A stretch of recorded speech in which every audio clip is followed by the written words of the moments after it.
नमस्कार जय हिंद साथियों, आप सबका आपके अपने YouTube परिवार डीएस एजुकेशन में हार्दिक स्वागत है।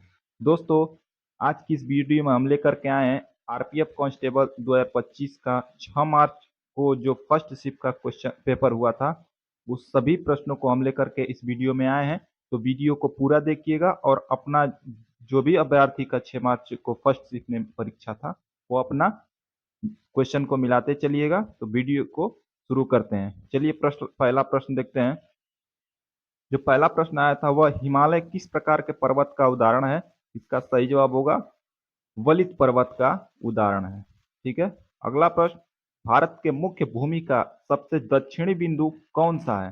दोस्तों, भारत की मुख्य भूमि का सबसे दक्षिणी बिंदु कन्याकुमारी है। यही आपसे पूछ ले कि भारत के क्षेत्र का सबसे दक्षिणी बिंदु कौन सा है, तो वह इंदिरा पॉइंट है। ठीक है, इसको नोट कर लीजिएगा। यदि किसी अभ्यर्थी का हो सकता है किसी अन्य डेट में किसी शिफ्ट में हो, तो उसमें यह प्रश्न पूछ सकता है। ठीक है। चलिए, अगला प्रश्न जो आया था वह भारत के उत्तरी मैदान में चलने वाली गर्म शुष्क हवाओं को क्या कहा जाता है? इसका सही जवाब था लू। जो भारत के उत्तरी मैदान में गर्म शुष्क हवा चलती है उसको लू कहा जाता है। नेक्स्ट, अकबर का लोकप्रिय राजस्व मंत्री कौन था? दोस्तों, अकबर का जो लोकप्रिय राजस्व मंत्री था वह टोडरमल जी थे। ठीक। नेक्स्ट, 1857 के विद्रोह में गोरखपुर से नेतृत्व किसने किया था? दोस्तों, 1857 के विद्रोह में गोरखपुर से नेतृत्व मोहम्मद हसन और बाबू संदूर सिंह जी ने किया था। नेक्स्ट क्वेश्चन जो आया था वो भारतीय संविधान में साल 1976 से पहले क्या नहीं थी?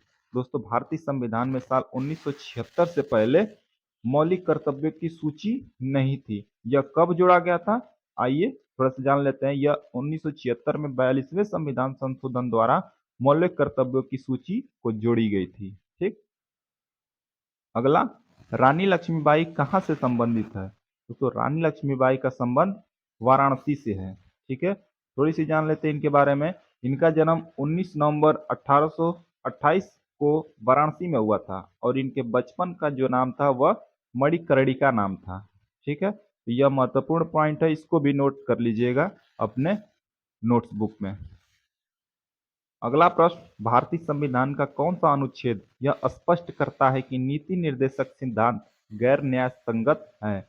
यह अनुच्छेद 37 स्पष्ट करता है कि नीति निर्देशक सिद्धांत गैर न्याय संगत है। ठीक है, इसका सही जवाब होगा अनुच्छेद 37। नेक्स्ट जो प्रश्न आया था वह 2011 की जनगणना के अनुसार भारत में पुरुष साक्षरता दर कितना है? दोस्तों, 2011 का जनगणना का जो पुरुष साक्षरता दर जो थी वह 82.14%। यही आपसे किसी शिफ्ट में किसी नेक्स्ट डेट में महिला साक्षरता दर भी पूछ सकता है, तो वह आपकी 65.46% थी। ठीक है, इसको नोट कर लीजिएगा। यदि आपके दोस्त मित्र भाई बहन किसी का भी नेक्स्ट डेट में नेक्स्ट शिफ्ट में एग्जाम होगा तो उनके लिए यह बहुत महत्वपूर्ण पॉइंट है। अगला प्रश्न जो आया था, भारत किन दो पश्चिमी राज्यों की तटीय सीमा है? इसका सही जवाब होगा भारत के पश्चिमी तटीय राज्यों की सीमा गुजरात, महाराष्ट्र, गोवा, कर्नाटक और केरल से होकर गुजरती है। यदि इनमें से कोई भी विकल्प सही होगा तो आपका सही जवाब होगा। इमली में कौन सा अम्ल पाया जाता है? तो इमली में टार्टरिक अम्ल पाया जाता है। नेक्स्ट, ग्रैमी पुरस्कार विजेता टी.एच. विनायक राम का संबंध किस वाद्य यंत्र से है? दोस्तों, ग्रैमी पुरस्कार विजेता विजेता टी.एच. विनायक राम का संबंध तलवादक से है। ग्रैमी पुरस्कार के बारे में यह करंट का क्वेश्चन है। देखिए, आइए ग्रैमी पुरस्कार के बारे में थोड़ी सी जान लेते हैं। फरवरी 2024 में 5 भारतीय संगीतकारों को ग्रैमी अवार्ड पुरस्कार दिया गया था। वह कौन कौन से थे? तबला वादक जाकिर हुसैन जी, बांसुरी वादक राकेश चौरसिया जी, गायक शंकर महादेवन जी, वायलिन वादक गणेश राजगोपालन जी, तल वादक सेल्वा गणेश विनायक राम जी। ये 5 भारतीय संगीतकारों को 2024 में फरवरी माह में ग्रैमी अवार्ड पुरस्कार दिया गया था। यह महत्वपूर्ण क्वेश्चन है, करंट का क्वेश्चन है, इसको नोट कर लीजिएगा। आईसीआईसीआई बैंक की 2024-25 में ग्रोथ रेट क्या थी? यह 25.4% या 16.6%। यदि इन दोनों में से कोई भी विकल्प में होगा तो वह आपका सही जवाब होगा। खुआंग त्योहार में किस वाद्य यंत्र का प्रयोग किया जाता है? खुआंग त्योहार में गोगोना नाम के बांस के वाद्य यंत्र का प्रयोग किया जाता है। ठीक। अगला प्रश्न है, भारत सरकार ने हाल ही में बायोटेक पर किस अंतर्राष्ट्रीय संगठन के साथ कानूनी समझौता किया है? भारत सरकार ने विश्व बैंक के साथ हाल ही में बायोटेक पर अंतर्राष्ट्रीय संगठन के साथ कानूनी समझौता किया है। तो इसका सही जवाब जो विकल्प में होगा विश्व बैंक, वो आपका सही जवाब होगा। अगला प्रश्न जो आया था, 32वां अंतर्राष्ट्रीय कृषि अर्थशास्त्री सम्मेलन का आयोजन कहाँ आयोजित किया गया था? ठीक है, तो इसका सही जवाब होगा, यह आयोजित नई दिल्ली में किया गया था। विकल्प में केवल नई दिल्ली होगा, लेकिन मैंने विस्तार में बता दिया, 2 से 7 अगस्त 2024 को नई दिल्ली में किया गया था। ठीक है, तो आपका सही जवाब होगा नई दिल्ली। अगला प्रश्न जो आया था, कर्नाटक संगीत के त्रिमूर्ति किसे कहा जाता है? दोस्तों, कर्नाटक संगीत के जो त्रिमूर्ति थे वह त्यागराज, मुत्थुस्वामी दीक्षितार और श्याम शास्त्री जी को त्रिमूर्ति कहा जाता है कर्नाटक संगीत के। ठीक है। अगला, राज्य आपातकाल भारतीय संविधान के किस अनुच्छेद के अंतर्गत आता है?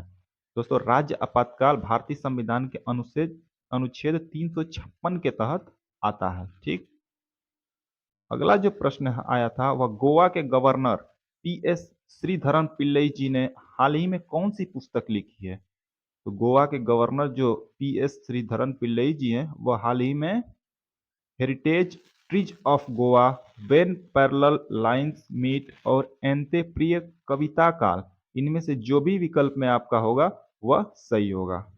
ठीक है। नेक्स्ट जो क्वेश्चन आया था वह मानव विकास सूचकांक यानी एचडीआई रिपोर्ट किस संस्था के द्वारा जारी किया जाता है? वह यूएनडीपी, इसका पूरा नाम यूनाइटेड नेशंस डेवलपमेंट प्रोग्राम, इसको हिंदी में संयुक्त राष्ट्र विकास कहेंगे, वह कार्यक्रम द्वारा जारी किया जाता है। ठीक है। अगला प्रश्न, अंतर्राष्ट्रीय साक्षरता दिवस 2024 की थीम क्या थी? देखिए कितना प्रश्न को घुमाया है। ठीक है, 2024 की जो थीम थी अंतर्राष्ट्रीय साक्षरता दिवस की, वह बहुभाषी शिक्षा को बढ़ावा देना था। ठीक है। नेक्स्ट, आंतरिक मंत्रिमंडल किस प्रधानमंत्री के कार्यकाल में सबसे मजबूत था? जो आंतरिक मंत्रिमंडल है वह इंदिरा गांधी जो जिस समय प्रधानमंत्री थी उस समय इनका कार्यकाल सबसे मजबूत था। ठीक है।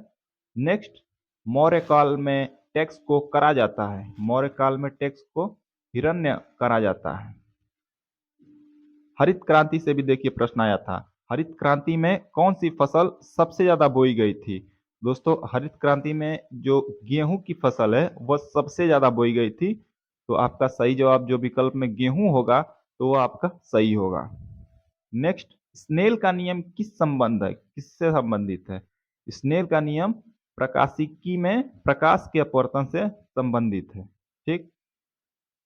अगला, हालिया जानकारी के अनुसार भारत में वर्ष की सर्वश्रेष्ठ लीग मानी जाती है। भारत की वर्ष की सर्वश्रेष्ठ जो लीग है वह पीकेएल यानी प्रो कबड्डी लीग जो है वह सर्वश्रेष्ठ मानी जाती है। ठीक। अगला प्रश्न, राष्ट्रीय ग्रामीण आजीविका मिशन यानी एनआरएलएम, इसको इंग्लिश में कहते हैं, की शुरुआत कब हुआ था? इसकी शुरुआत वर्ष 2010 में हुई थी। ठीक। नेक्स्ट जो क्वेश्चन है, एक्सिस बैंक और मास्टर कार्ड ने मिलकर कौन सा क्रेडिट कार्ड लॉन्च किया था? एक्सिस बैंक और मास्टर कार्ड ने मिलकर माई बीज क्रेडिट कार्ड को लॉन्च किया था। ठीक है। नेक्स्ट, विश्व मोहन भट्ट का जन्म कहाँ हुआ था? तो दोस्तों, विश्व मोहन भट्ट का जन्म जयपुर राजस्थान में हुआ था। अगला प्रश्न जो आया था वह इनमें से कौन समांगी मिश्रण का उदाहरण है? ठीक है, तो वह समांगी मिश्रण का उदाहरण है, इतने बहुत सारे हैं दोस्तों, यदि इनमें से कोई भी विकल्प होगा तो वह आपका सही जवाब होगा। जैसे चीनी का घोल, नमक का घोल, समुद्री जल, शराब और पानी का मिश्रण, पेट्रोल और तेल का मिश्रण, सोडा वाटर, वायु, सिरका, छानी हुई चाय, खारे पानी का मिश्रण, कॉपर सल्फेट का घोल। यदि इनमें से कोई भी होगा तो आपका सही जवाब होगा। ठीक है। नेक्स्ट, भारतीय रिजर्व बैंक ने हाल ही में नियामकीय मानकों के उल्लंघन के चलते किन दो बैंकों पर जुर्माना लगाया है? ठीक है, तो वह नैनीताल बैंक लिमिटेड है और उज्जीवन स्मॉल फाइनेंस बैंक है। वह नियामकीय मानकों के उल्लंघन के चलते इन दोनों बैंक पर जुर्माना लगाया है। ठीक है, तो सही जवाब होगा आपका नैनीताल बैंक लिमिटेड और Ujjivan small finance bank. Next जो क्वेश्चन आया था वह क्विंटल क्या मापता है? देखिए बहुत सिंपल क्वेश्चन आया था। क्विंटल भार को मापता है। ठीक। अगला, भारत सरकार के अनुसार भारतमाला परियोजना की कुल लंबाई कितना है? दोस्तों भारत सरकार के अनुसार भारतमाला परियोजना की जो कुल लंबाई थी वह 34,800 किलोमीटर इसकी कुल लंबाई है। ठीक। अगला प्रश्न, हरित क्रांति किस क्रांति से संबंधित? देखिए दूसरा प्रश्न आ गया, हरित क्रांति किस क्रांति से संबंधित है? एक पूछा था कि हरित क्रांति में कौन सी फसल सबसे ज्यादा बोई जाती है, और ये दूसरा क्वेश्चन पूछ दिया। ठीक है, तो हरित क्रांति से भी अगला जो अभ्यर्थी होंगे वह थोड़ी सी देख लें हरित क्रांति के बारे में भी। ठीक है, तो इसका सही जवाब होगा तीसरी कृषि क्रांति से संबंधित है। नेक्स्ट, सर्दियों में वर्षा किस कारण से होती है? दोस्तों सर्दियों में जो वर्षा होती है वह पश्चिमी विक्षोभ के कारण होती है। ठीक है, दोस्तों वीडियो कैसा लगा है कमेंट बॉक्स में जरूर बताइएगा, और कितने प्रश्न आप सही किए हैं इसमें से वो भी नीचे कमेंट बॉक्स में बताइएगा। ठीक है, तो अगले शिफ्ट का अगले दिन का वीडियो पुनः अपलोड करते हैं, और वीडियो को लाइक शेयर सब्सक्राइब करना मत भूलिएगा। तो चलिए अगले वीडियो में पुनः आपसे मिलते हैं, तब तक के लिए नमस्कार, जय हिंद साथियों।